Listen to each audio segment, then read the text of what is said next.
नमस्कार शेतकरी मित्रांनो, स्वागत आहे आमच्या शेतकरी मित्र 1994 यूट्यूब चॅनल. शेतकरी मित्रांनो, भारत कृषीप्रधान देश म्हणून ओळखला जातो, म्हणून शेतीला खूप महत्त्व आहे.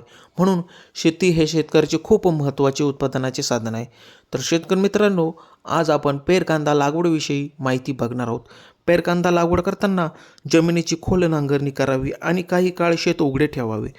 त्यानंतर प्रति एकर 2 ते 3 टन कुजलेले शेणखत कंपोस्ट जीवाणूंसह शेतात मिसळावे.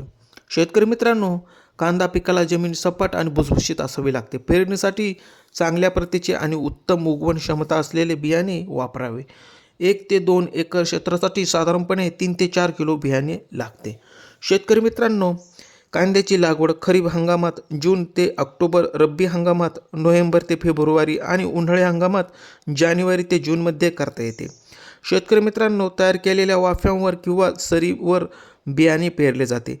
पेरणीनंतर रोपे लावण्यासाठी जी वेळ लागते ती वेळ वाचते, कारण रोपांऐवजी थेट बियाणे पेरले जाते.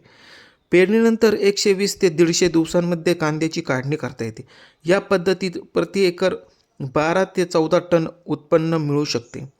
शेतकरी मित्रांनो, पारंपरिक पद्धतीपेक्षा उत्पन्न कमी येते हा गैरसमज असून पेर कांद्याचे उत्पादनही चांगले येते. शेतकरी मित्रांनो, तुम्ही बघू शकता पेर कांदा खूप छान प्रकारे आलेला आहे. तर खूप छान असा हा पेर कांद्याचा प्रयोग केलेला आहे. तर शेतकरी मित्रांनो, व्हिडिओ कसा वाटला?